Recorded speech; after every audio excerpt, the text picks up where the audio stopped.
Bismillahirrahmanirrahim. Assalamualaikum warahmatullahi wabarakatuh.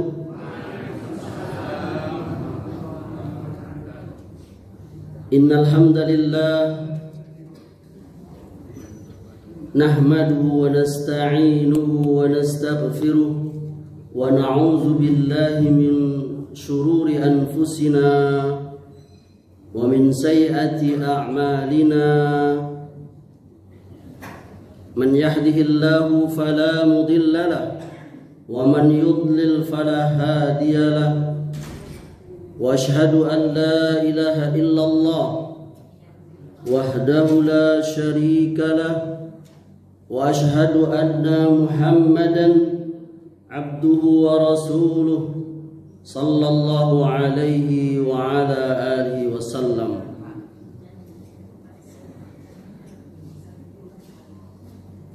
Yang saya hormati dan saya cintai segenap pengurus dan jamaah Masjid Al-Furqan Ranting Muhammadiyah Kebun Dahri.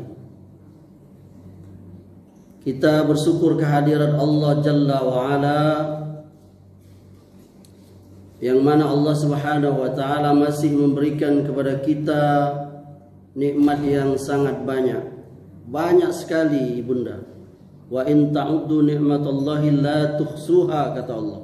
Kalau kamu ingin menghitung-hitung nikmatku, kamu tidak akan sanggup menghitungnya. Seberapapun besar kalkulator yang kita punya. Bayangkan, Nabi SAW memberikan perumpamaan dalam sebuah hadis. Apa kata beliau?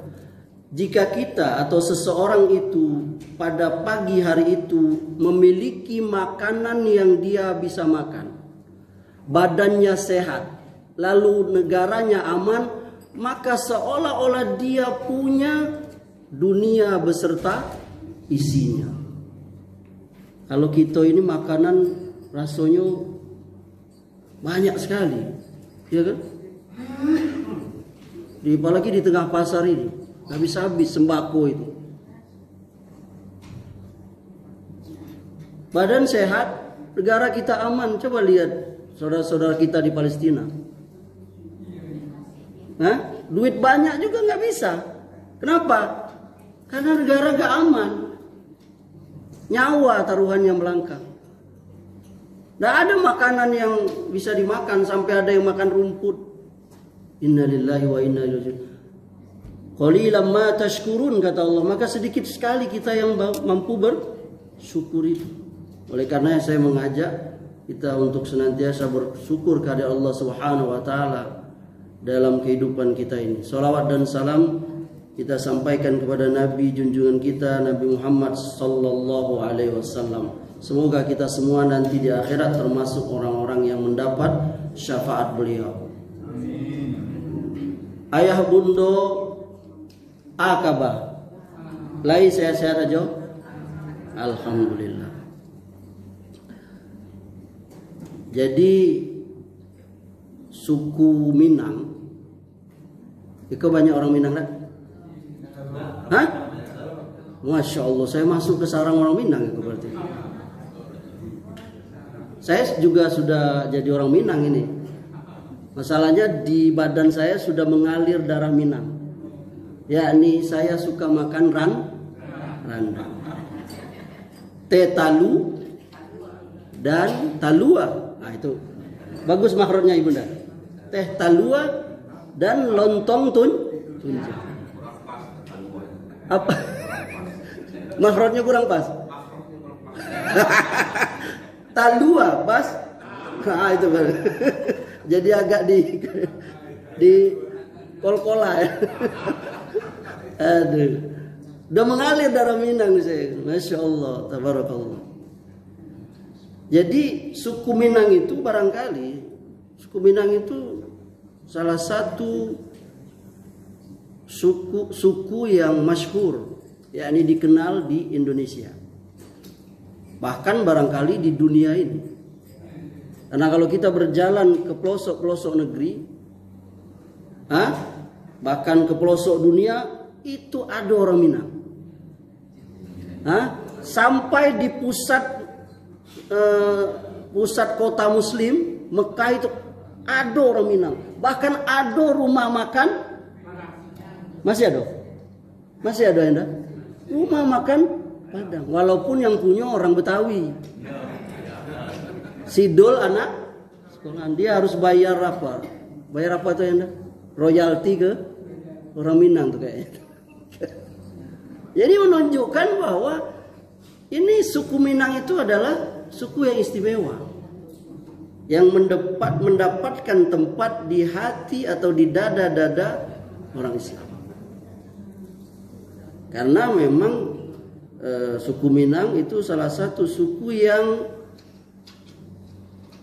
ciri keislamannya itu menonjol, ya kan? Kalau saya Amri baca Ibunda ya, saya ada buku yang ditulis oleh ulama besar dari Minangkabau yang kita tahu, Profesor Dr.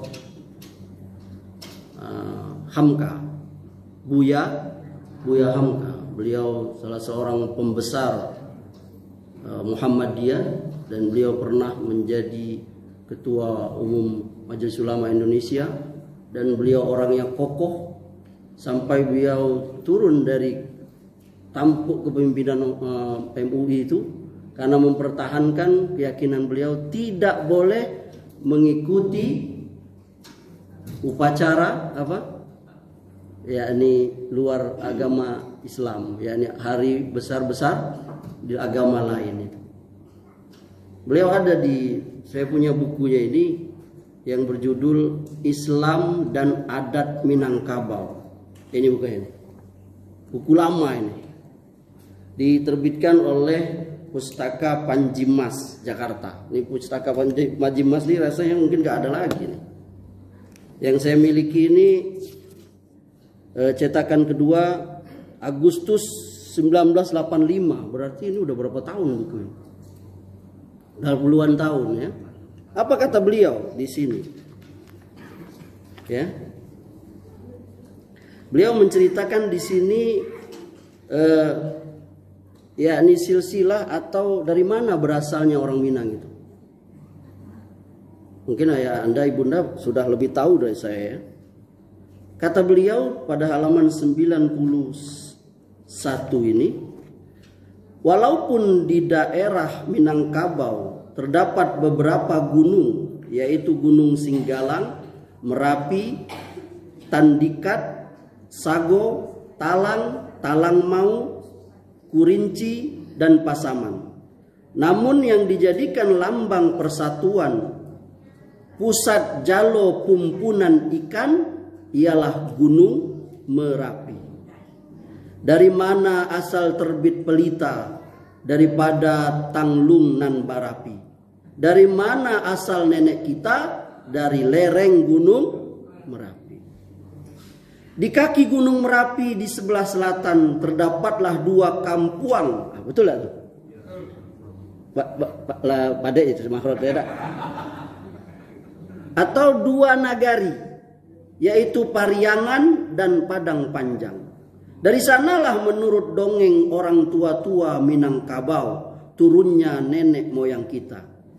Mereka datang dari tanah besar Hindustan. Hindustan itu mana? Hah? India. Pantas hidung orang Minang tuh. Rupanya dari Siko rupanya. Eko bukan Amri yang ngecek kok. Eko Buya Hamka eko. Profesor eko. Menulis kausa eko. Mereka datang dari tanah besar Hindustan. Di bawah pimpinan Datuk Suri Dirajo. Dengan dua orang kemenakannya. Datuk Ketemanggungan dengan Datuk Perpatih Nan Sabatang. Ketika Gunung Merapi masih sebesar telur ayam. Ah itu pade sastra. Aiko ditawar puluh. Iko Buya Hamka yang ngece itu. Janganlah dibantai itu.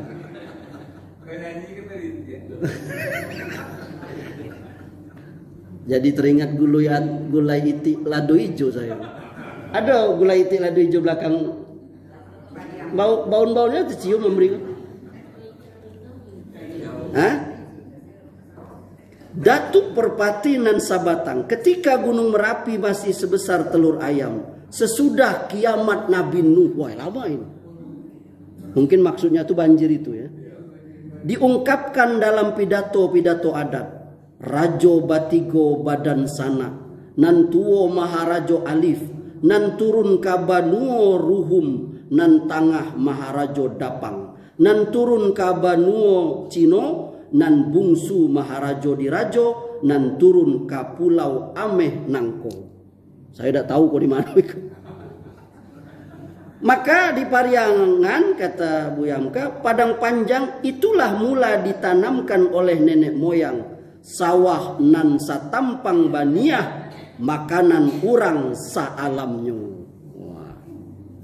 Di dalam hikayat Cindur Mato, salah satu sumber sejarah, campuran hayal dan dengan kenyataan yang sebagiannya dapat dijadikan pegangan, ada disebutkan nagari-nagari yang tumbuh sesudah Pariangan Padang Panjang. Disebutkan Pariangan Padang Panjang, Koto Baru Batu Sangka, Simabur Jo Si Alahan, Turawan Jo Padang Mage, Tabek Jo Sawah Tangah. Itulah nagari-nagari yang disebut Salingka Gunung Merapi Sailiran Batang Bangkawe.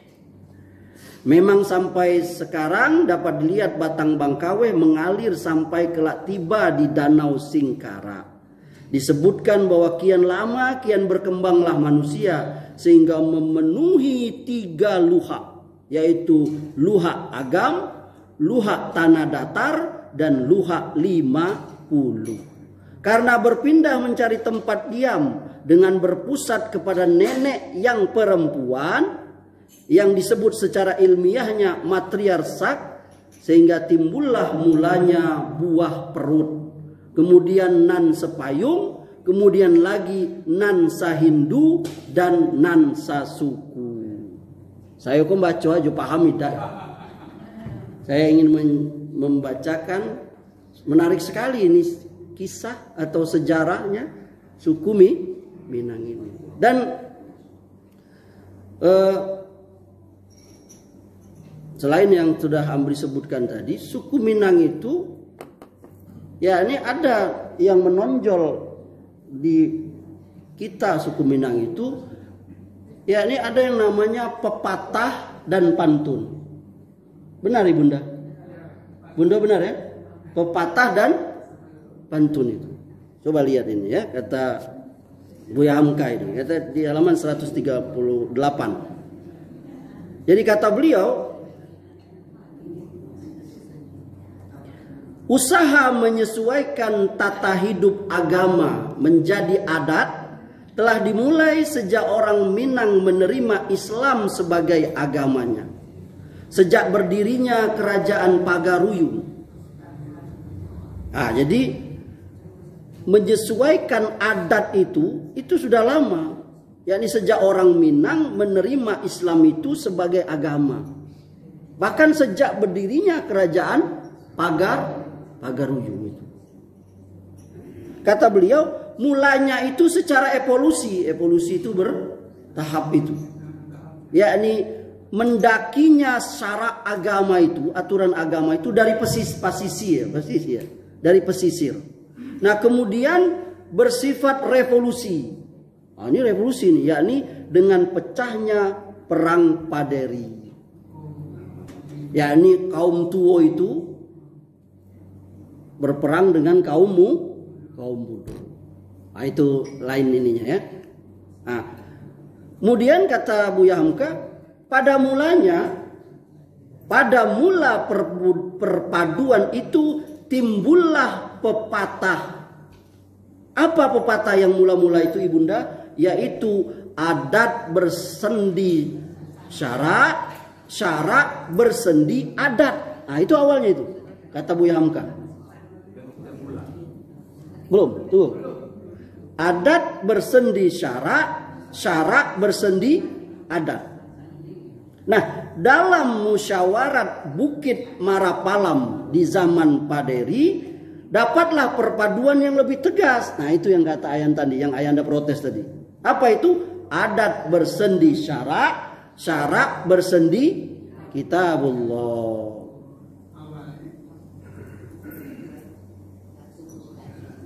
Adik saya kayak, aku bisa nulis S3 saya kok. Es teler, es campur, dan es kacang. Gak bisa dibawa gua. Semendo jadi. Jadi kata beliau, sebagai pelaksana dan perjalanan perkembangan terus menerus, timbullah pepatah-pepatah lain yang mengiringinya. Ini beliau kasih contoh di sini Bu Yamka. Satu, syarak yang mengata, adat yang memakai. Diambil kata syarak dari Al-Quran dan Sunnah dan fikih, lalu dipakai menurut adat. Yang kedua, syarak bertelanjang, adat bersesamping. Betul? Hah? Bersesampian. Nah itu saya ngikutin makhraj ibunda itu. Syarak bertelanjang, adat bersesampian. Nah, apa itu artinya? Bahwa apa yang dikatakan oleh syarak adalah terang dan tegas. Syarak itu tegas, Quran hadis itu tegas. Tetapi setelah dia dijadikan adat, diaturlah prosedur sebaik-baiknya supaya itu bisa dipahami. Oleh karenanya beliau rahimahullah, semoga Allah merahmati Buya Hamka, beliau memberikan bagus sekali di perumpamaan. Kata beliau, syarak itu terang dan tegas, tetapi adat mengatur prosedurnya baik-baik. Apa kata beliau? Seumpama kebiasaan orang membuat SK atau surat keputusan atau apa itu zaman sekarang kini kok. Setelah dibaca, menimbang dan seterusnya, memperhatikan dan seterusnya, memutuskan dan seterusnya. Masya Allah, padek berbeda. Apa itu pepatahnya? Syarak bertelanjang, adat bersesamping. Ada lagi kau beliau kasih contoh. 3, adat yang kawi, syarak yang lazim. Pernah dengar Iko Ibunda? Halo, orang Minang kok pernah dengar? Saya juga bukan orang Minang, baru tahu juga ini. Ibunda Anda mungkin baru dengar juga, apalagi saya. Apa kata beliau? Adat yang kawi, syarak yang lazim. Tegasnya bahwasanya adat tidaklah akan berdiri kalau tidak dikawikan. Kawi itu berasal dari bahasa Arab qawiyun, yang berarti kuat.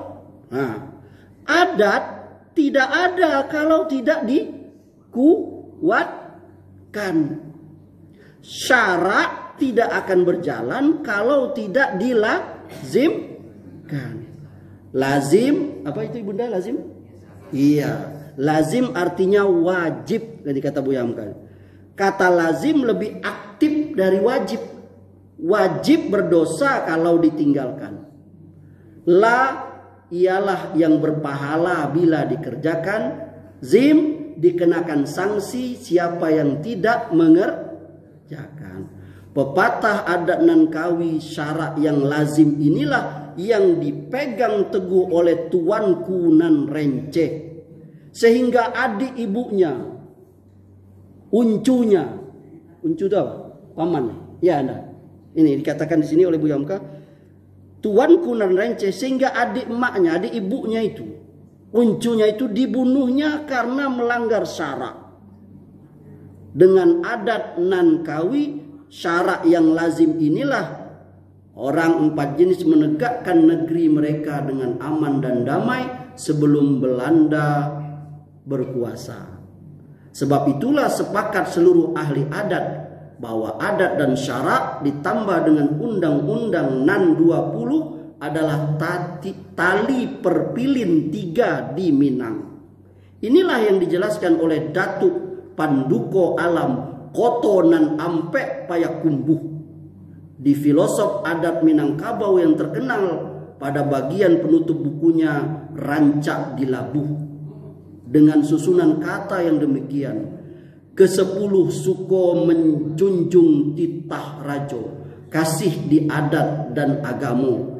Menurut sepanjang kitabullah, sempurna iman Islamnya, melengkap syarat dengan rukun, sebanyak-banyak pengajian, walau bak bintang atas langit atau bak air dalam laut, tidaklah lain, tidaklah bukan maksud iman dan Islam. Masya Allah, orang Minang yang mencari ciri khasnya yakni pepatah. Pepatah. Ini masih sering nggak ibunda pepatah itu? Nggak lagi, udah hilang oleh Gen Z-nya ya. Hilang, apalagi generasi hilang. Padahal ini menarik sekali, bagus sekali. Dia mentalikan, menghubungkan antara syarak dengan apa adat itu, kitabullah sunnah dengan pepatah itu. Maka banyak sekali pepatah itu. Termasuk juga pantun.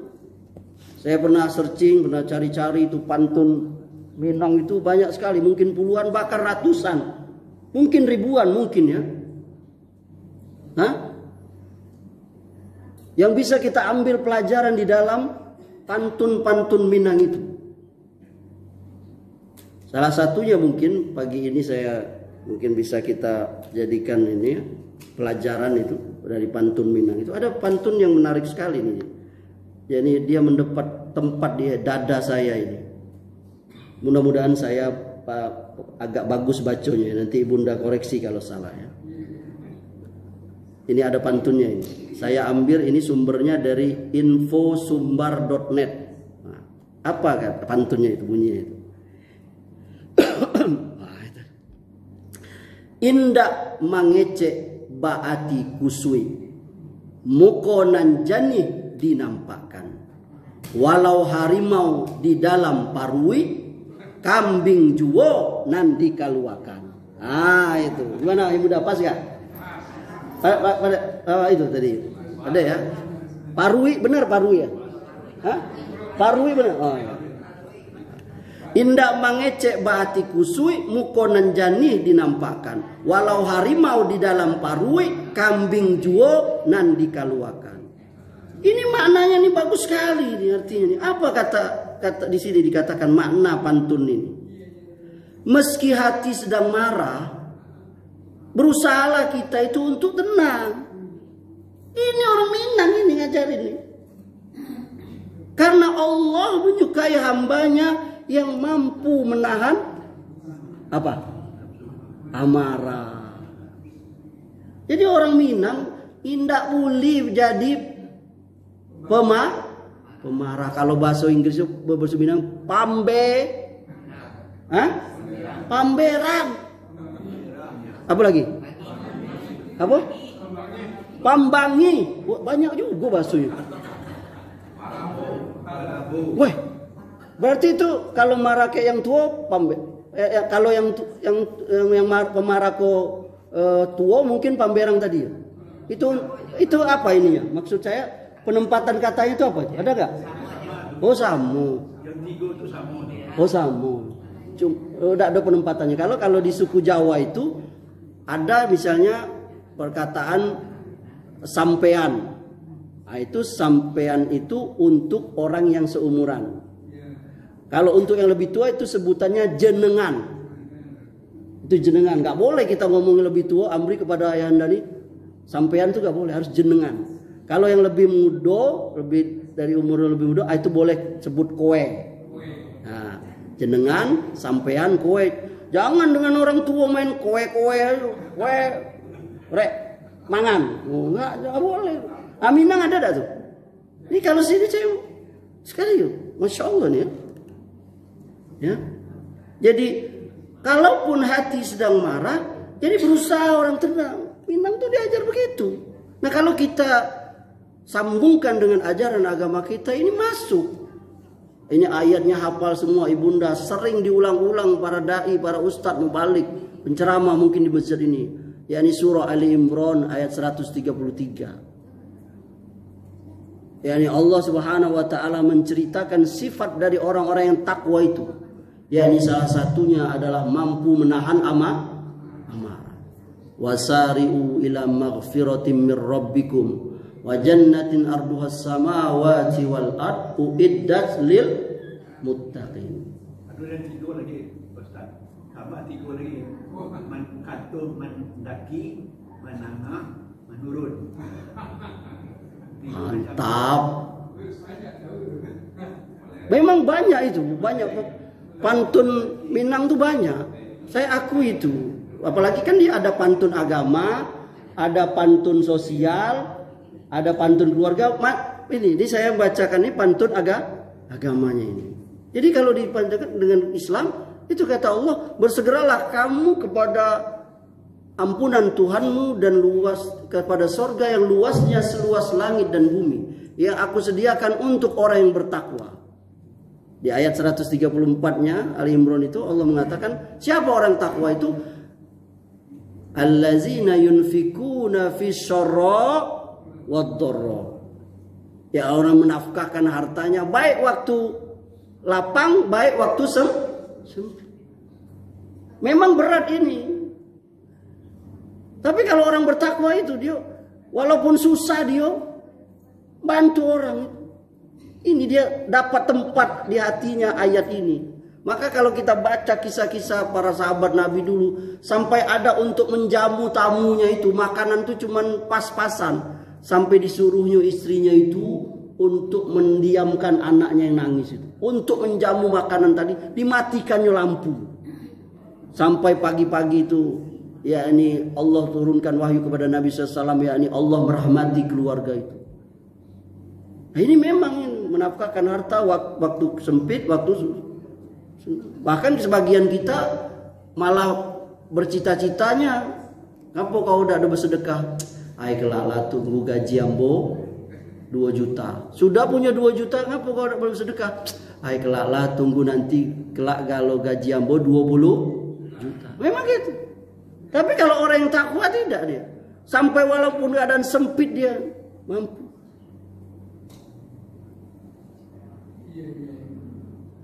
Lalu kata Allah sifat yang kedua, wal kaziminal ghais, menahan amarah, tidak pamberan.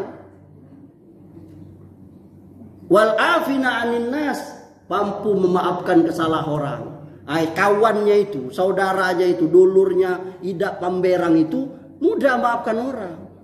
Itu sifat orang takwa. Dia mudah memaafkan, tidak pemarah, kawannya itu. Sampai suatu saat ada seorang sahabat, ini hadis dikeluarkan oleh Abu Hurairah. Dia bertanya kepada Rasul, ya Rasulullah, suruhlah aku melakukan suatu amal. Jadi hebatnya sahabat tuh, mereka bertanya dengan Nabi, amal apa yang bisa kerjakan. Lalu apa kata Nabi? La taghdab, jangan kau marah. Apa ya Rasulullah? La taghdab, jangan kau marah. Apa itu? La taghdab, jangan marah. Lihat ini. Jadi subhanallah, akhirnya orang ini mengamalkan ajaran Nabi. Ini hadis riwayat Abu Hurairah ya. Lalu ada lagi hadis, Nabi pernah bertanya kepada para sahabat, siapakah orang yang kuat itu? Kata para sahabat, pegulat ya Rasul. Dan itu apa kata jawab Rasulullah? Bukan. Orang yang kuat itu, yakni orang yang mampu menahan amarah. Orang yang badannya besar, kuat, mangkat barbel bisa kuat, belum tentu dia mampu menahan amarah. Nah, coba bayangkan, sudahlah kecil, lincah, pemberang lagi, bahaya itu kan. Kalau nyu gadang, jalan payah, kan nyu pemberang payah kan. Nak ngejar orang susah, nak balari kan. Balari-lari ya kan. Kalau nyu kecil pemberang, wah saru gitu. Ini orang beriman tuh enggak. Orang yang kuat tuh ibunda kalau ingin dikatakan kuat, mampu menahan. Pernah nggak marah sama suami? Ibunda halo, marah? Iya betul. Nah kemudian Al-Imam Al-Ghazali di dalam kitabnya Ihya Ulumuddin, beliau memberi 3 derajat manusia dalam hal marah ini. Yang pertama, kalau marah dia keras dian, marahnya berlebihan, sampai menghilangkan akalnya itu. Kalau ibunda mau melihat ibunda lagi paling cantik, lihatlah ketika ibunda lagi marah. Cari cermin, itulah wajah ibunda paling cantik itu. Aslinya itu. Iya ayahanda ya. Kalau ayahanda mau lihat ayahanda paling ganteng, yakni saat ketika marah. Carilah, bahasa Minangnya apa cermin? Cermin apa? Caliaklah kaco. Mancaliaklah kaco.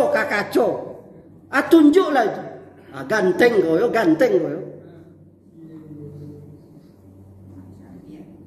Hilang akalnya itu.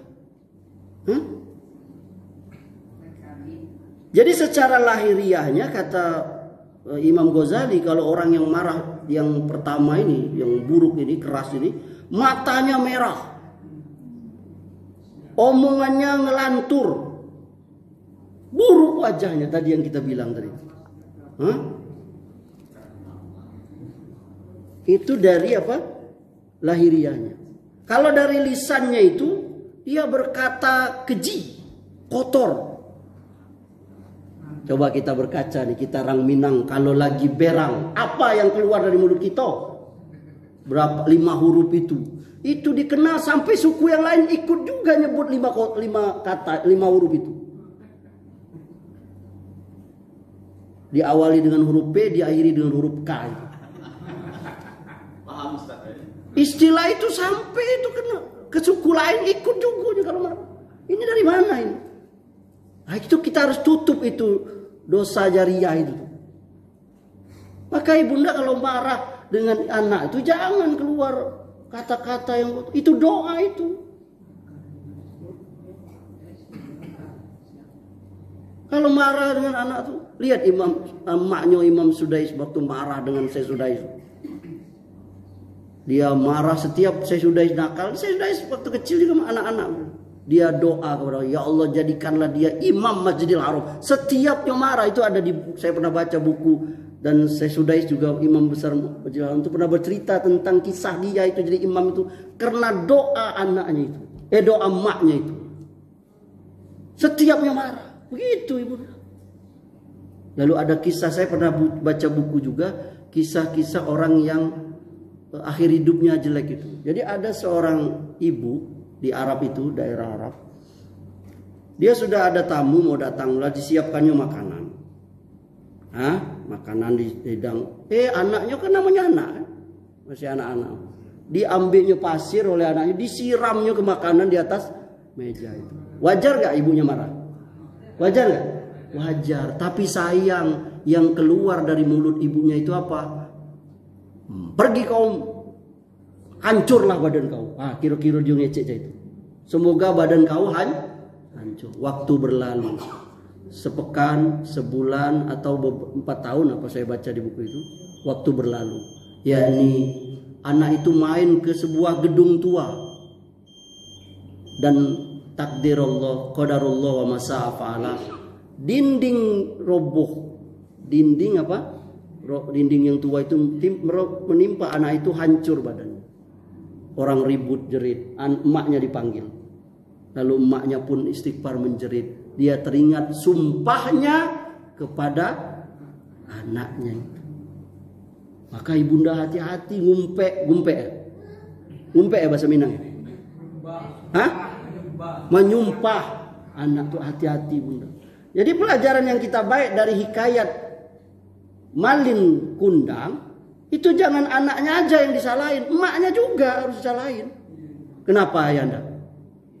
Kok mudah mendoakan anaknya jadi batu? Jangan mudah doa. Maka kalau marah dengan anak, jadikan, ya Allah jadikanlah dia hafiz. Itu biasa di lisan ibunda. Marah kayak laki, ya Allah ganteng kalau suamiku banyaklah duit. Gitu. Memang berat ini. Karena apa? Karena sorga itu mah wasari'u ila maghfiratin mir rabbikum wa jannatin arduhas samawa.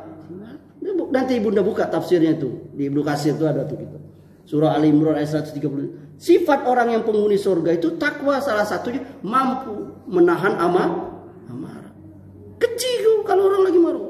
Makanya di dalam agama kita talak itu, cerai itu tidak boleh dilafazkan, dikeluarkan dalam keadaan marah.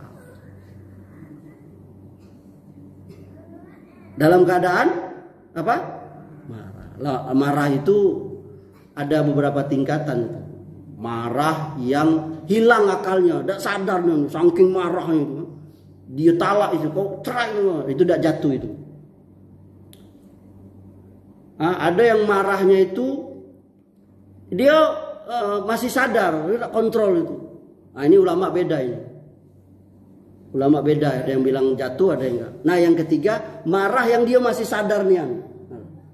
Kalau dia sebut itu jatuh itu. Semoga Allah lindungi kita dari itu. Lalu anggota badannya bisa kalau orang marah itu. Dia bisa mukul, merobek, melukai, bahkan membunuh. Lihat kalau orang lagi marah kan, kecewa. Makanya kemarin kerusuhan itu akibat orang marah itu. Dia hancurin, dibakar. Dan bahayanya marah itu bisa ngajak orang, provokasi. Bahaya nih yang marah itu. Akibat marah satu orang bisa satu negeri hancur, bisa. Itu kita lihat di apa? Sudah Indonesia apa? Nepal ya. Benar, Nepal ya. Kan marah itu. Maka bahaya nih ini. Marah. Bahkan dia bisa merusak dirinya sendiri. Kalau orang marah ada yang merobek apa? Jadi hul ya kan? Hul itu kan kalau dia berubah jadi hijau itu kan karena dia marah. Oh, Anda nggak tahu hul ya? Oh, itu superhero. Ini tahu nih. Gua marah berubah jadi biru badan. Robek badan bajunya. Bahayanya. Kalau dari hatinya itu dia timbul dengki diri. Nah, yang kedua ada marah itu lembek. Hilang, bahkan bukan lembek lagi, hilang. Ini nggak benar juga ini. Marah yang hilang ya Ibunda. Ayahanda. Suami istrinya diganggu orang. Dia tidak marah. Ini nggak bagus ini. Lakinya diganggu orang, dia tidak marah. Ini nggak benar ini, karena marah itu harus ada. Kita bukan tiang listrik yang dipukul tidak marah. Wah. Siapa kata Imam Al-Ghazali, siapa yang dibuat marah tapi dia tidak marah, itu sesuatu kekurangan agamanya. Yakni hilangnya cemburu dari suami kalau istrinya diganggu. Jadi nggak bahaya nian. Nah, yang benar ini marah yang ketiga. Marah yang ketiga apa itu? Tengah-tengah. Yakni mampu menempatkan marah pada tempatnya. Ibunda marah anaknya tidak sholat. Harus marah itu. Tapi marahnya masih terkontrol. Ibu-ibu tuh pagi-pagi sering kan berang di rumahnya. Maka saya tidak marah kalau istri saya cerewet pagi-pagi itu. Kenapa? Memang ibu-ibu itu kerjanya Ibunda, Ayahanda. Kita harus paham itu. Dalam ilmu psikologi katanya wanita itu dalam sehari itu harus keluar 20.000 atau 40.000 kata itu. Karena di rumah itu Ibunda, saya pribadi, pengalaman saya pribadi, rumah itu tidak bergerak kalau tidak ibu bergerak pagi-pagi. Goseng-goseng, goreng-goreng di dapur, benar? Anaknya bangunlah sekolah, kok sepelah. Lakinya belum dimarahin, bangunlah Ustaz Amri. Main HP aja dari tadi. Saya pun diberangin, saya tidak marah. Wajar istri saya gitu. Itulah fungsi ibu tadi. Ini marahnya benar. Jadi nggak bisa kita hilangkan marah itu. Yang tidak boleh itu pemarah, pemberang itu. Nabi itu beliau lihat Nabi itu mengatur marahnya. Kalau soal agama marah beliau. Kalau Islam diganggu, kaum muslim marah beliau. Tapi kalau soal dia diganggu, dia tidak marah. Pernah ada orang Badui itu. dia ini dengan Nabi, ditariknya ini apa sorban Nabi sampai merah ini. Sahabat-sahabat marah. Kata Nabi jangan, biarlah dia tidak tahu. Pernah ada orang Badui kencing di pojok masjid. Pernah baca riwayat itu enggak? Sahabat marah, Nabi enggak marah. Kata Nabi biarlah. Dia tidak tahu. Gampang. Siram aja kelak. Lihat, timbun. Karena kalau kemungkaran itu langsung dicegah, boleh nanti juga lagi kancing benar? Benar? Hah? Benar Ibunda? Nyo lagi kancing di situ. Buang air ketek. Salah puluh mereka. Nyo lagi buang air ketek itu kita berang, kita marah. Bisa jadi itu akan jadi, kalau dia tahan jadi penyakit. Kalau dia tetap lepaskan, yang akhirnya air kencingnya itu satu tempat jadi melebar ke dinding kemana-mana. Jadi kata Nabi biarlah dulu. Selesainya gue melepe air keteknya tadi itu. Air ketek. Agak lucu juga maaf. Apa? Kancing baju. Hah? Lalu Tagala ini. Kau orang Minang kah? Oh sama. Pas itu pas apa namanya? Itu suku Baduy tadi dia selesai, langsung dinasihati Nabi dengan lemah lembut. Bil hikmah wal mau'izatil hasanah, kata Nabi. Ini masjid, tempat suci, tidak boleh dia kotor. Senang nian dinasihati Nabi itu. Saking hebatnya Nabi nasihatin dia, senang nian dia. Sampai selesai sholat dia berdoa kepada Allah, ya Allah, rahmatilah aku dan Muhammad, jangan kau rahmati selain kami berdua. Kata Nabi, jangan kau doa aja itu. Rahmat Allah itu luas, jangan kau tutup. Tapi Nabi gak ini kan, kami tegur itu aja doanya. Dia kenapa dia saking senangnya. Ini pelajaran untuk kami dai. Jadi dai itu jangan pemberang. Ceramah itu marah, lari buyar orang. Amri ceramah, saya menjam mata. Begitu buka mata lari hilang. Mana jamaah tadi? Amalia musa berang aja.